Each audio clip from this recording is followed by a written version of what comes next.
The reason I say it's relevant is for two reasons. One is because in the world today, which is so unpredictable, we never know when crisis might strike.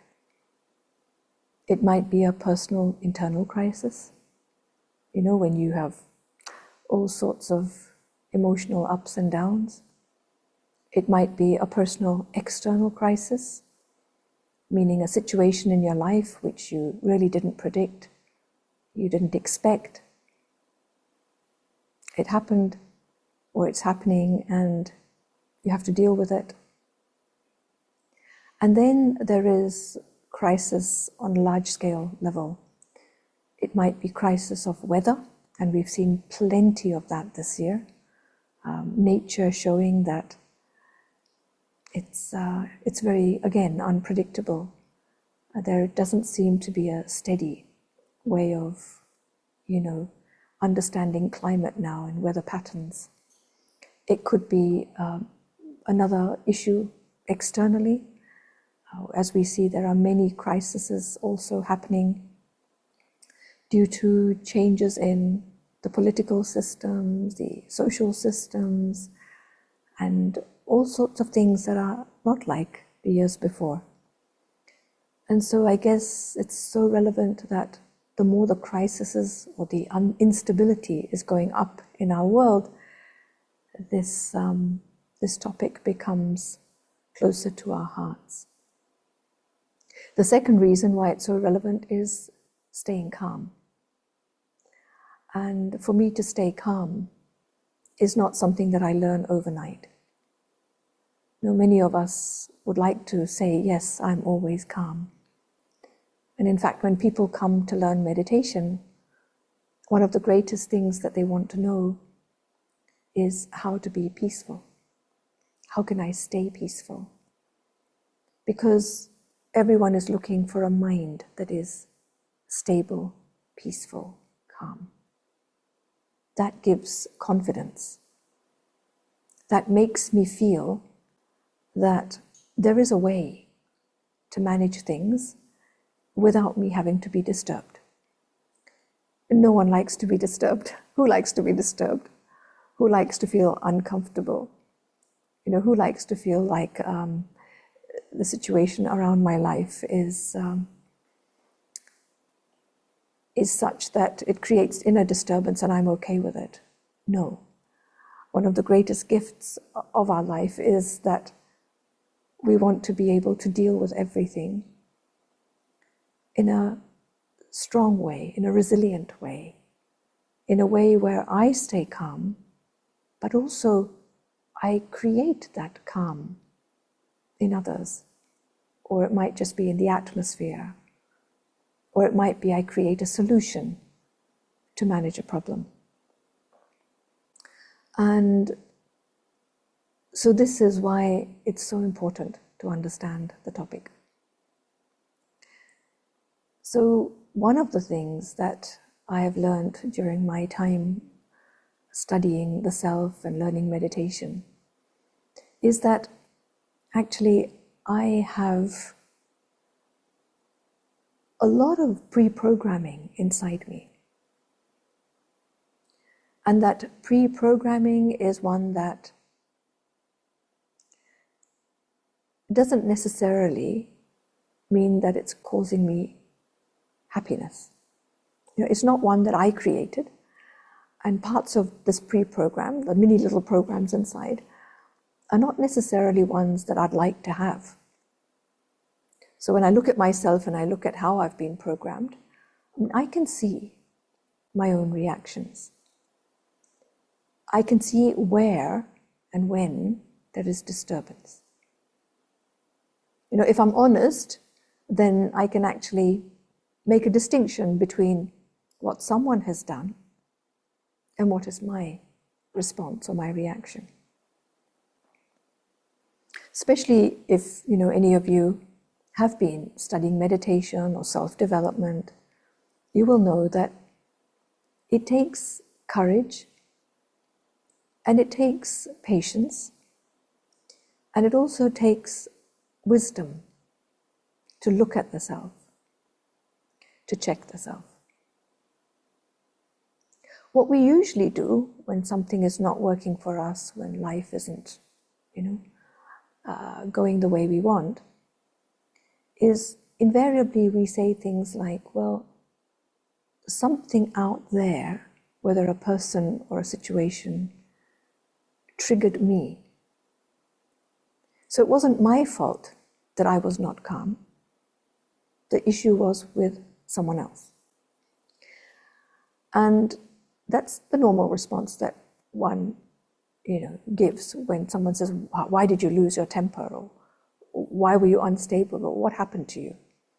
And so it's easy to say, well, actually, the issue began out there. Isn't it? Isn't that what you say? If that person hadn't done that, then I would not have responded in this way.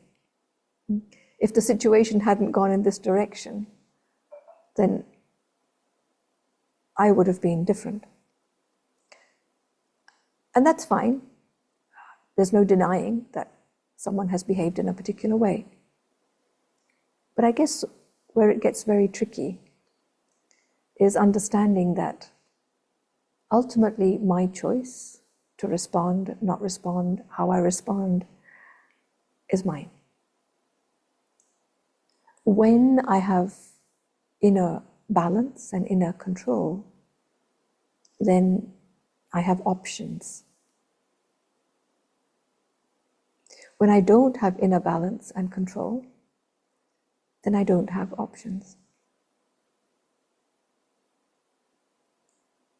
So when I don't have strength inside, I don't have control. When I don't have control, it means that whatever is my pre-programming, it just takes over. Something happens, there's no time, there's no ability to decide this way or that way. I just give a response, I would call it a reaction, based on whatever I have stored within me. Yeah?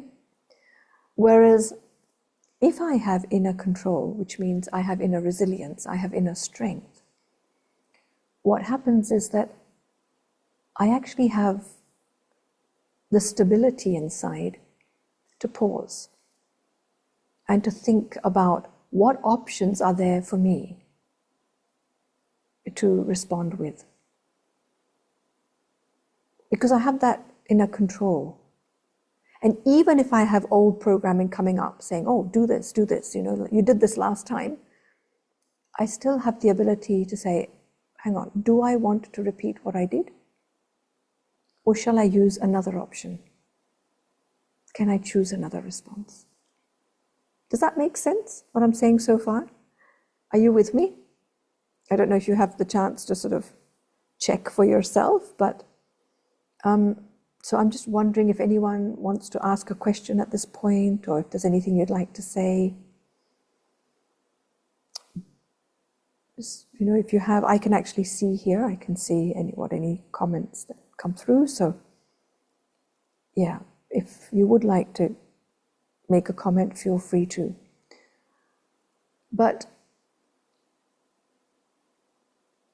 the very interesting part of this is that we all have an option. We all have choices. We all have the potential to create and hold that space, that moment between the trigger and the response. Can I say something? Yes, please do. Please do. Yeah, okay. In other words, it means that we have to reframe our mind. And we have to reframe. Yes. Reframe the mind. That's correct. And then I can say to myself, if I can handle it or I cannot handle it. So it's a choice here. It's like I choose to respond, not to react. That's correct. In other words. Yeah. So I would probably say, thank you for the comment, I have to reframe my subconscious mind. Because the mind is just a computer screen. The subconscious mind is the programming behind it. Yes. So people often say, oh, I want more peace of mind, but what they actually want is peace in the subconscious mind. You see what I mean?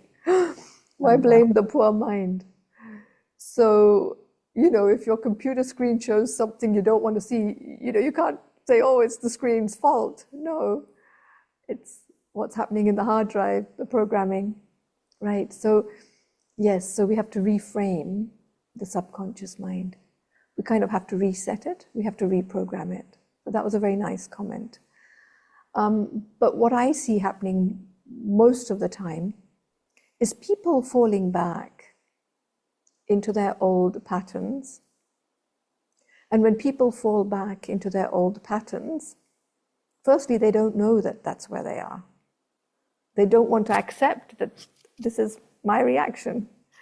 And then secondly, because they don't have inner power, the intellect, the conscience, doesn't have the strength to say, hang on, you may have done this before, but is this the best way? Or can there be another way? So having inner strength, having resilience, having willpower really means having capacity within the soul to press that pause button, having power in the intellect to say, could I do something better than last time? Could I Can I say something?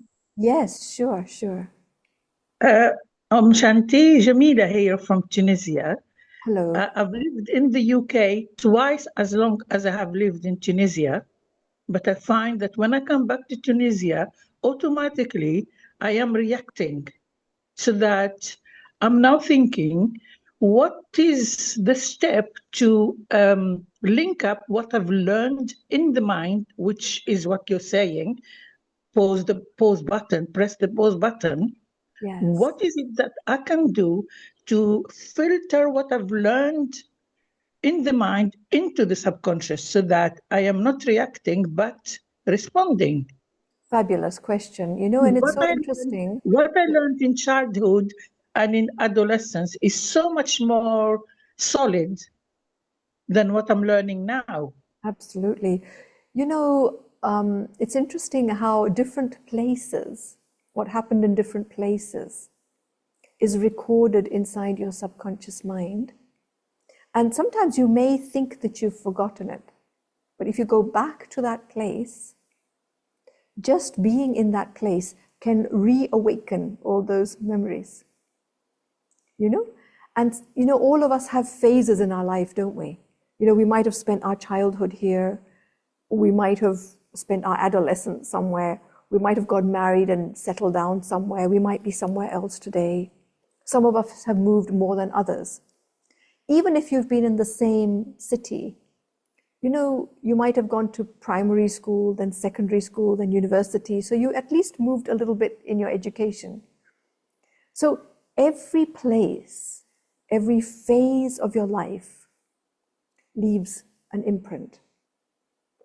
So for example, for Jamila, the imprint of your days in Tunisia would be different to the imprint of your days in the UK. For me, the imprint of my days in Australia before I came here are different to the imprint of the days in the UAE. And it's so interesting, just like you, when I travel back to Australia, I get out of the flight, I walk into the airport, just being there, it's almost like it flicks a switch. And my programming goes from this to that. So it's very interesting how the minute I move into a different space that I've known, I move into a different programming. It pulls up an old program that I may think I've forgotten or I don't know, but actually it's just latent because I'm now in a different place. So it's wonderful to actually, as you said, realize what is still embedded, what is still imprinted inside. So it's a gift sometimes to just know that the reaction is still there. So what can I do to shift? What can I do to prepare myself to not react? And I use the word prepare myself to not react because before I can reach a place where my programming is completely changed, there is a process of preparation. There is a process of trial and error. There is a process of forgetting and letting go. So what I do, for example, if I'm going back to a place where I know I may react to people, I may react to something they say, I actually play the scene in my mind before I go, because I know the kinds of reactions I've had before. And I just imagine the whole scene playing out exactly as it did again. And I ask myself, Sona, how can you stay peaceful while you're in this scene? Same triggers, same old memories from however many years ago. How can you stay stable and calm here? What thought process should you have using the knowledge that you now have, the wisdom that you now have many years later? So you've moved on from that phase of your life and you're now here. And so how can you use all the wisdom that you now have? And also those of us who are meditators and study, how can I use that wisdom to stay calm? And I play the scene out in my mind and I pick up the thoughts that I would use. I pick up the feelings that I would use. And I play it out in my mind and I decide, okay, this is what I'm going to say, this is what I'm going to feel. And I'm going to really press the brakes when my emotions start to come up, when my old emotions start to try to come up. Recently, I saw myself reacting in a particular relationship, a particular situation. And I decided that I don't want to go through this again. It's not fair for me. And I'm actually not helping the situation if somebody is reactive and I react as well. So I thought, okay, well, I have to talk to this person again. I have to face this situation. I'm actually going to react very calmly, very peacefully. How am I going to do that? Well, I'm going to actually play the whole scene out in my mind again. It's actually dealing with a person who has outbursts of anger. And don't worry, it's not someone you know. It's not someone who lives around me. So don't try to guess. It's somebody all of you probably wouldn't know anyway. And because this person has regular outbursts of anger, it's difficult. When someone's exploding in front of you, I think that's one of the hardest times to stay calm. But I played the scene out in front of my mind, that they say the same thing, they react to whatever I say, they accuse me of doing things I haven't done, they call me names that I know that I'm not. And in my mind, I played out Sona being very stable. Why? Because I see them, I disconnect, I detach from their emotional roundabout, their emotional roller coaster, and I just stay the observer, the silent, quiet observer. And I played it out again and again and again in my mind. And what happened was, recently I did have to have a connection with that person. Luckily it wasn't in person, it was on Zoom, so it made it a little bit easier for me. It was a good practice place, right? And so I realized that I could do it. I stayed very calm, very peaceful.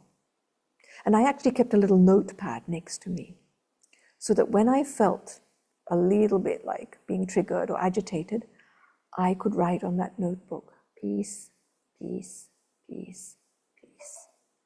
And that's what I did. I kept writing on it, Sona, don't react, don't. I was just writing to myself. But because I could write it, it's almost like I could keep reminding myself. It was brilliant. It was such a good exercise. And then I happened to meet the person as well. And it was fine. I could feel sometimes that I was feeling a little bit of disturbance. But because I had made up my mind, I'm going to be stable, I didn't react. It was really, really quite good. Does that help, Jamila? Does that answer your question? Give you a few little tips on how you could handle the situation That differently? method is very good when you know that the situation is going to come up. But sometimes, you know, in Tunisia, they have this habit of pushing you in the supermarket, pushing past you. You're Yes. waiting with you, they just push past you, you Yes. know. And I mean, like, that I find that infuriating, but I try very hard to say to myself, okay, these people don't have Baba's knowledge, so you have to be patient, you have to, you know, Yeah. be tolerant. So what I But usually, so what I usually say, sometimes it's difficult. yeah, it is difficult. Usually what I think is they don't have the wisdom that I have. They haven't been taught the manners that I've been taught. And so sometimes I think to myself, well, what a privileged place I am in.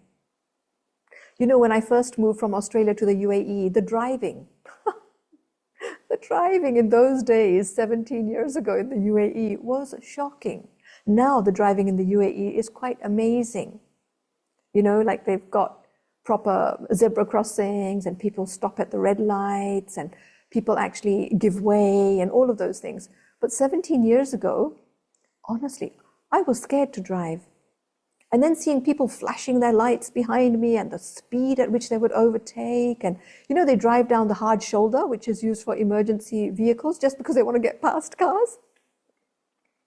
And I used to react and I used to talk about it to people and say, how can people drive like this? It's terrible. I think somebody from Riyadh is on the call as well. And I'm so sorry to say, but when I come to Riyadh, I go, oh my God, you know, sometimes when the traffic is a lot. And there's cars, you know, weaving all around me. And, you know, I go back to that memory of 17 years ago when I first came to Abu Dhabi. And to be honest with you, India is the same. When I go to India, it's like, oh my goodness, what is this, you know?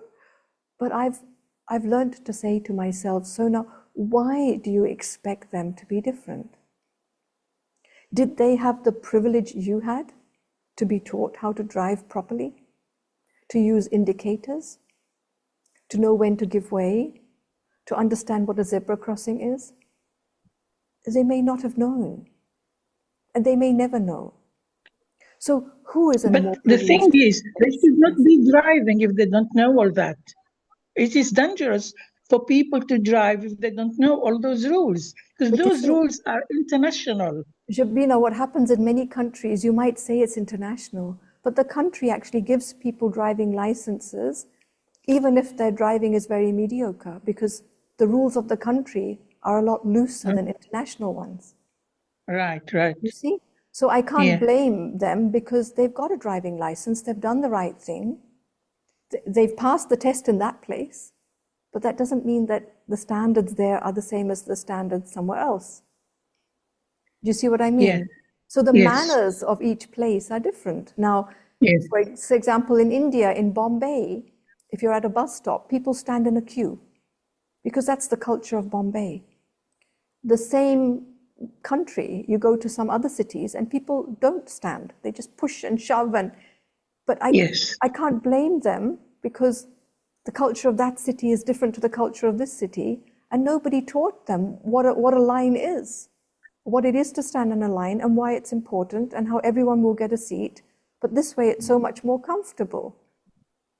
You see? And Yes. because you go between the UK and Tunisia, obviously the two cultures are completely different. Yes. You see, so it's not that people want to do the wrong thing. Many times they have not been taught the right way. And I say right way, and maybe I shouldn't even use the word right way. It's a different way. And so when we understand that different people have a different story. Different people have a different upbringing. When we start to accept that they're so varied in the way they are programmed, Yes. the acceptance makes it so much easier for me to actually step back and bring down my expectations and say, That's well, right. However, at the bus stop, sometimes I find myself stepping forward to defend a pregnant woman that she should be allowed to get on the bus before me and him and her. yeah. So there's no I mean, harm. There's no harm in you this is in being a good Tunisia. person. There's no harm in you being a Yes. good person, I mean, common sense. but not to do There's it. no common sense. Yeah. No, there isn't common sense. You're right. Common sense is not common. Common sense is not common anymore because it's my common sense and it may not be the common sense of that place. There's no harm. Sometimes, I get off a plane and, rather than having the aero bridge, you have to get into a bus. And sometimes I see mothers with little children or, like you said, pregnant women or elderly people, and they get on that bus and sometimes there's no place for them to sit. And it's quite dangerous, right? Because the bus can move, And I sometimes say to men sitting down, would you mind giving this lady a seat? People get up immediately because they realize, and so I'm happy to do that. But I never say it in a harsh way. I never say, don't you realize there's a woman standing next to you and you should get up? No, I just think, well, this man is not aware of what's going on. They're sitting in their own world. Most of the time, they're just looking at their phones. And maybe they were never exposed to a culture where when you see somebody who is physically maybe weaker than yourself, you realize that it is actually wonderful to stand up and give them a space. And by saying it very calmly, very peacefully, everyone in the bus hears it. And they also see him getting up. And I always thank the person. I say thank you, because I want him to know that it's helpful if he does that. The main thing is the way I respond. If I do something in a peaceful, kind way, you will get a response. And the worst that can happen is a person looks at you and says, no, I'm not going to get up. No problem, that's fine. I would look at the next person and say, would you mind getting up? And I'm sure there'll be somebody who will automatically say, yes, please take my place. Yes. And that person actually teaches everyone a lesson through their actions. And hopefully I become an example to teach people a lesson of just how to be calm in the situation.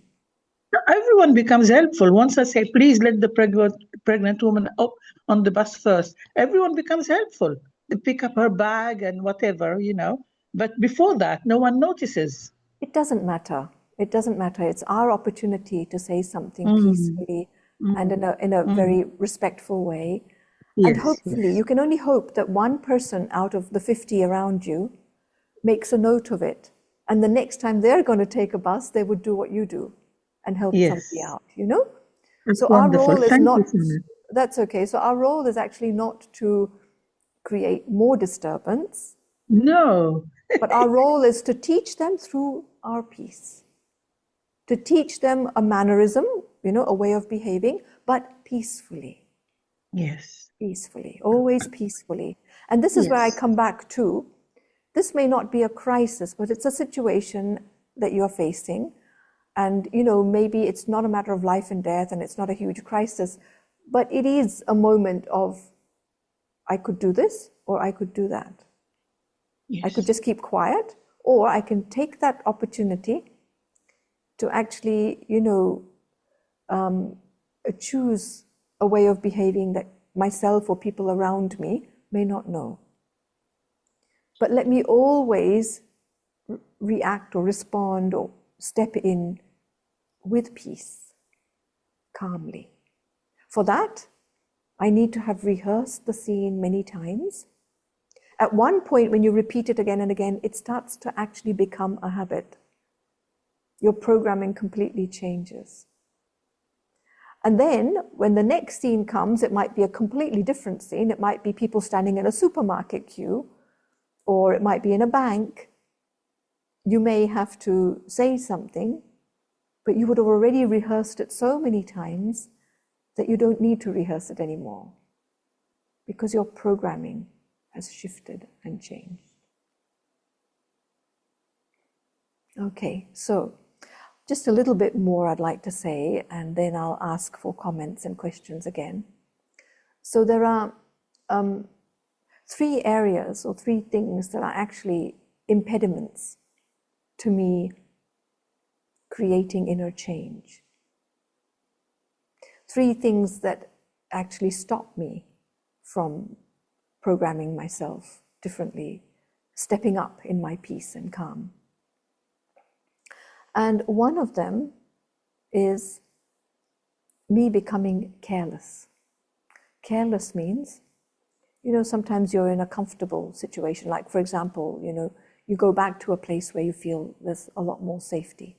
In Jabina's case, maybe you go back to the UK, where you think, oh, well, here everyone, knows a particular way, a particular mannerism. Or for me, going back to Australia and thinking, oh, the driving here is easy. So what happens is we become a bit slack. We become a bit careless. And then, when someone does something wrong there, the old reaction comes up. So another word I would use for carelessness is to pay attention. So we actually forget to pay attention all the time. And it's almost like we let our guard down and we become a bit easygoing. That is dangerous. Very, very dangerous. The second thing is I become lazy in my study. I think, well, it's okay to be mediocre. Well, I didn't get angry, but I got irritated. But you know what? It's okay. They were like that, so I can also be like that. And so I become a bit lazy in my effort. And, it's almost like I don't take responsibility. And the third one is I start to give excuses for my behavior. I start to justify, which means usually it's finger pointing, saying the problem is actually out there. When that changes, when that person changes, when the situation changes, then I will change. So I give excuses, I give reasons, all of that. And so I really feel that if we want to create transformation and change, if we want to be a better person myself, if I want to stay calm, no matter what, right? No matter what, then it means that I have to be prepared to say to myself, it's your responsibility. And if you want to create inner change, not only is it going to be good for you, but it's going to be good for everyone. Because that energy will spread, that vibration will spread. But along with saying it's my responsibility and taking that responsibility, I also have to do the inner work of constantly reminding myself that people and situations may not ever change. In fact, they might even become worse. From my understanding, they are going to become more and more unstable because the world is going into complete instability. So if I accept that, and I really hold on to that feeling and that understanding, and I take responsibility, then there's no other way but change, personal change. Does that make sense, everyone? I hope that, these 3 things, which are often ways that we tend to kind of avert, we maneuver through life and we meander and we say, well, it's okay the way it is. I'm not sure that I want to make any more effort. And so we become careless, we don't pay attention to ourselves, we become lazy in our effort, in our study, and also we keep justifying and creating excuses and reasons why I shouldn't change. So I stay in my little comfort zone. So these are the three things that we do to stop our transformation into a life that could be more calm, more peaceful, more loving, more stable. So I hope that is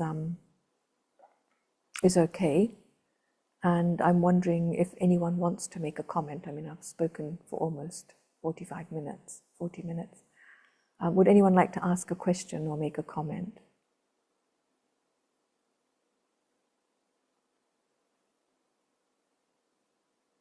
You can write in the chat box, or it's nicer if you speak, because then we can hear you. So does that mean that you're all going to be calm from today onwards? Yes, somebody wants to speak. Yes, can I say something, please? Yes, please, please. This is Zaina. Hi, Zaina. Hi, I'm Shanti. I would like to know about the worldwide crisis, please. How to handle this? How can we handle this? Is it meditation will help? I'm sure it does. And of course, we have to stay calm, but also we have to react quickly. Yes, it's Because, interesting.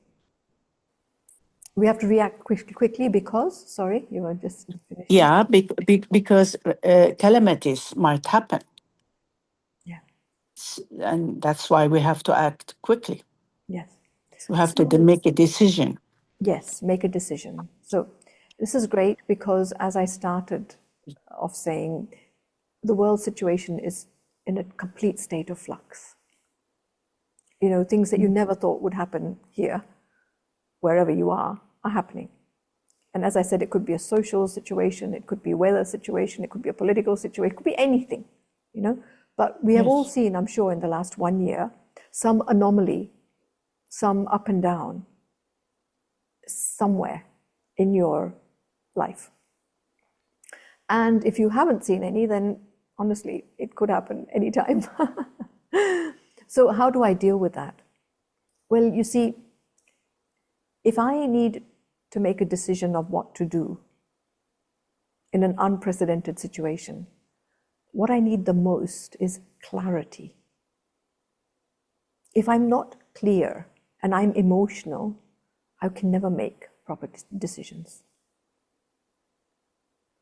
So in a time of crisis, in a time of emergency, the most important thing is to stay stable. Stability gives clarity. If I'm up and down, there can be no clarity.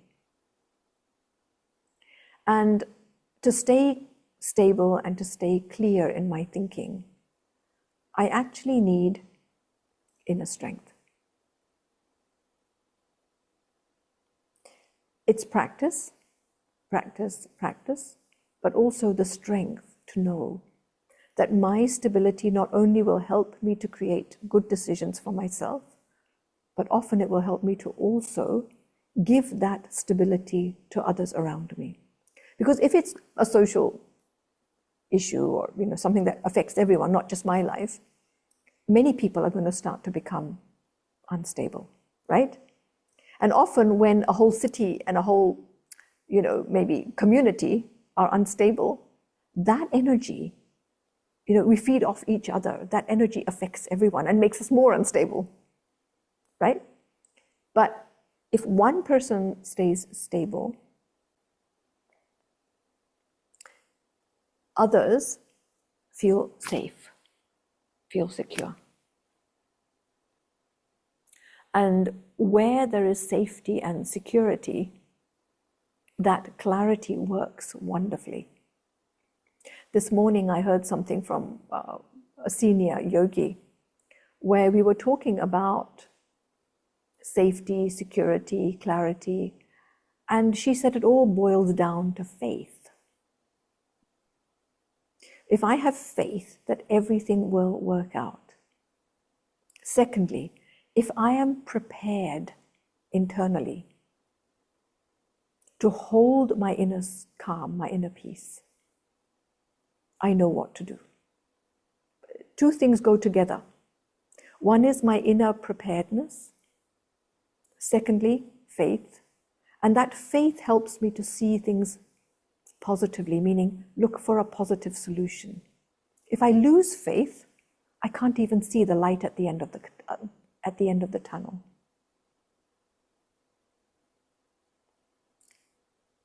So I need to be internally prepared. I need to have faith that there can be a solution, and then I need to act. And a third thing that I might add is sometimes we also need to be externally prepared. So for example, I've been taught always to have enough food and drinking water in the house to last you for some time. Always. Not when a storm is approaching, not when you know that there could be some disturbance. Always. That preparedness gives me a sense of stability. Imagine there's an earthquake where you live, right? And the water system gets disrupted, there's no electricity. If you are prepared and you have a couple of gas cylinders and you have some drinking water, you can manage. In fact, I remember a few years ago, and I actually want to go back to this, I used to have a little bag packed with 2 sets of clothes and, a few instant noodle packets, those Maggi noodle packets, and, a few instant soup packets, the ones that I can have, the vegetarian ones. So I used to have all of those things and a few other things, obviously packed and ready. And I used to keep them in a cupboard near the front door. And I used to always think, if there's an emergency, all I need to do is pick up that bag. And it even had a charger for my phone and, an adapter, a plug point, all of that, the socket, whatever you call it, yeah, a plug.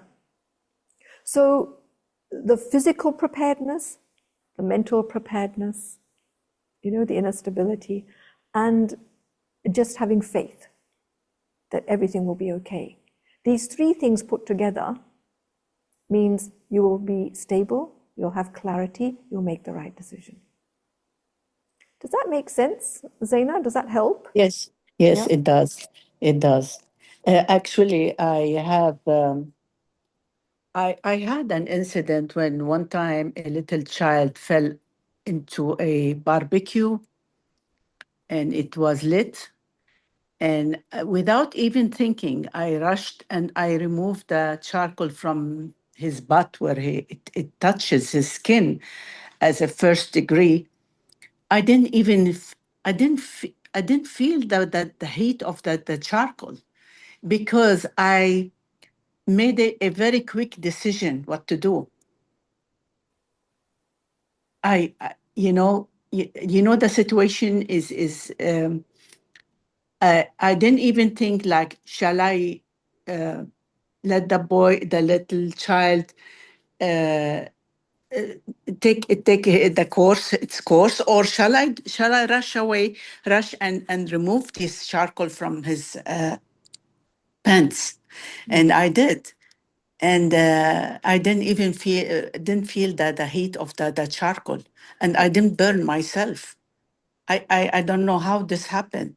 Yeah. I mean, even that when we took this child to the doctor, he said he has a first degree burn. But how come you didn't burn your hands? I said, I don't know.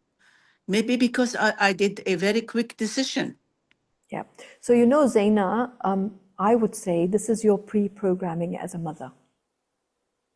A mother has the instinct, I need to protect that child. It's funny, I wasn't married that time. Okay, go ahead.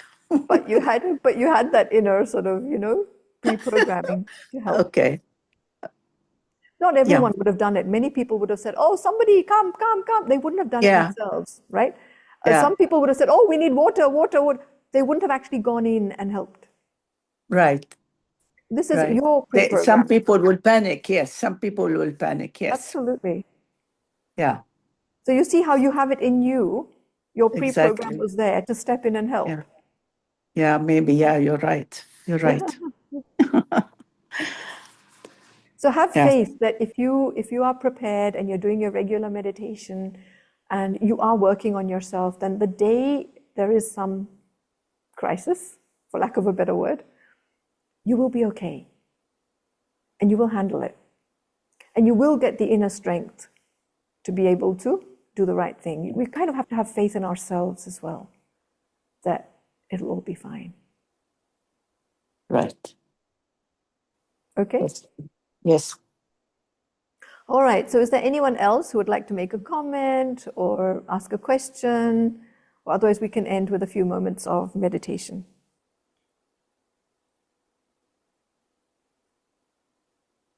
How come everyone's so quiet today? Usually we have so many chatty people on the calls, and today it's only been 3 people talking. Okay, well, sorry. Oh, okay. Yeah. All right, so then let's just do some meditation and, really come back to that place of stability and peace within me. So wherever you're sitting, just put everything down, your pens, your phones,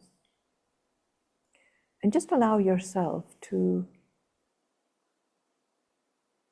come back to this present moment.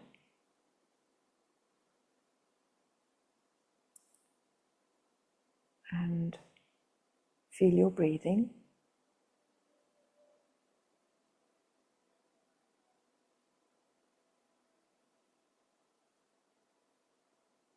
And as your body becomes calm,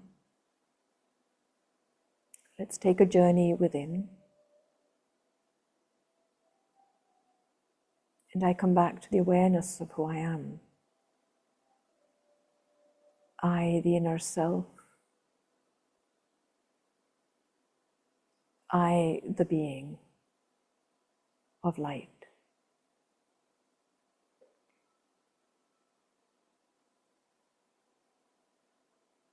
I, the soul, the driver of this body.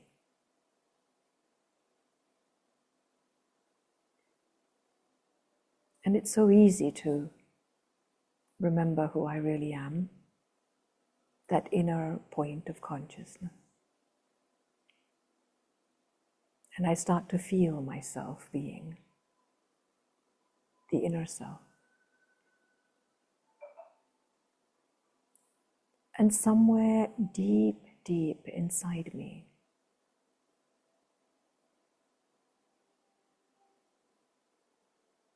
at the very core of my being,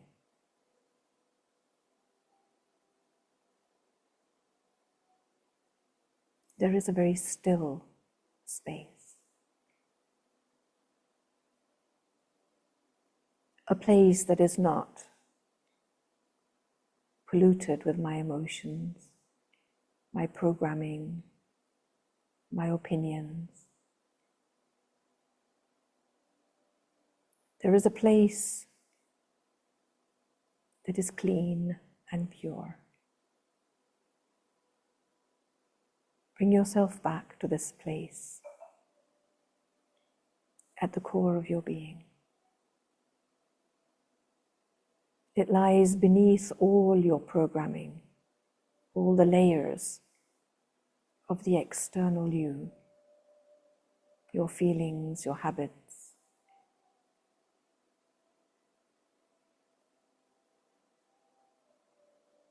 Come back to that place where there is the original programming of stillness,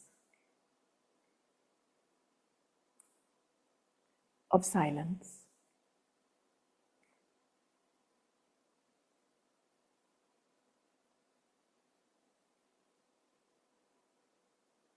of peace.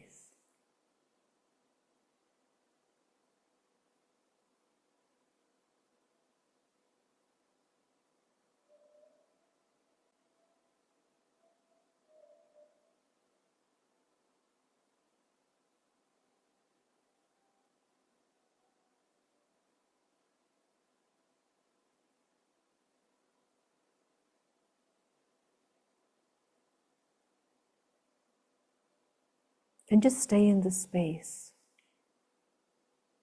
and observe the world around you.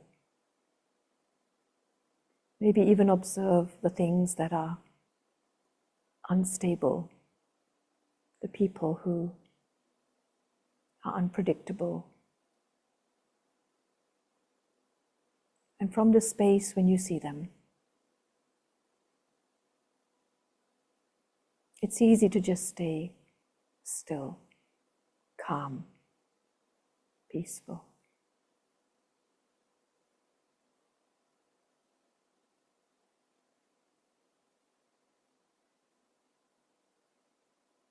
Non-reactive, non-emotional.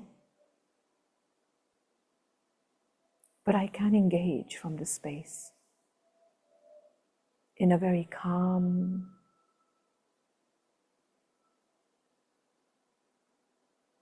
wise,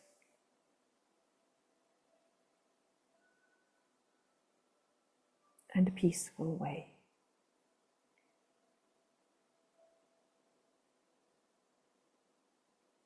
And now I want you to play out any scene in front of you that usually triggers you. You stay in your calm place and just see any scene that usually creates a reaction or an emotional response in you.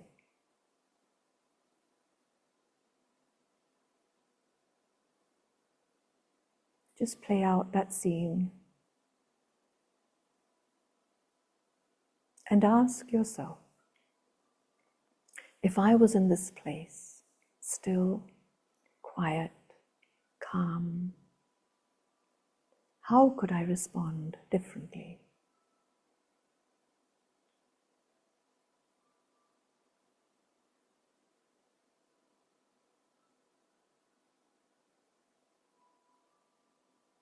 Is there another way? A calm way?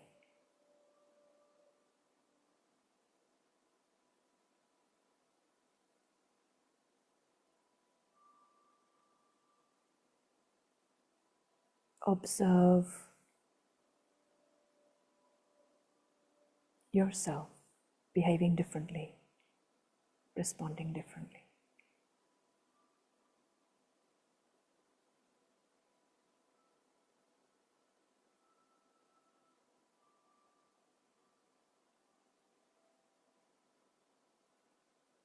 Now bring your mind back to the here and now. Feel the breathing of the body. And remember that still and silent place is always there waiting for you. You just have to remember not to react and see the situation with understanding, with love, with acceptance, and to respond in a good way, a calm way. So take a deep breath in and let it out.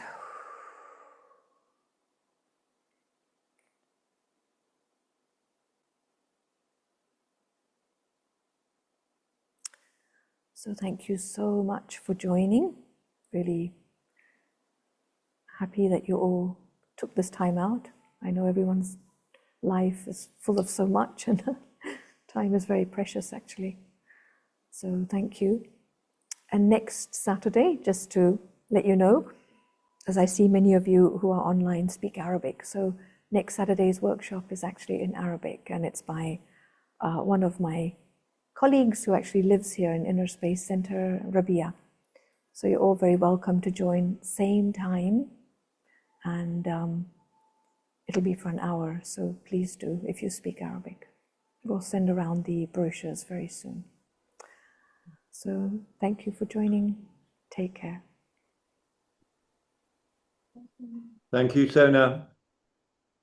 Welcome, Richard. Welcome. We've got people from all around the world, UK, Tunisia, Saudi Arabia, and even I think someone from Kuwait, and of course from Abu Dhabi, and I'm not sure anywhere else, but thank you all for joining.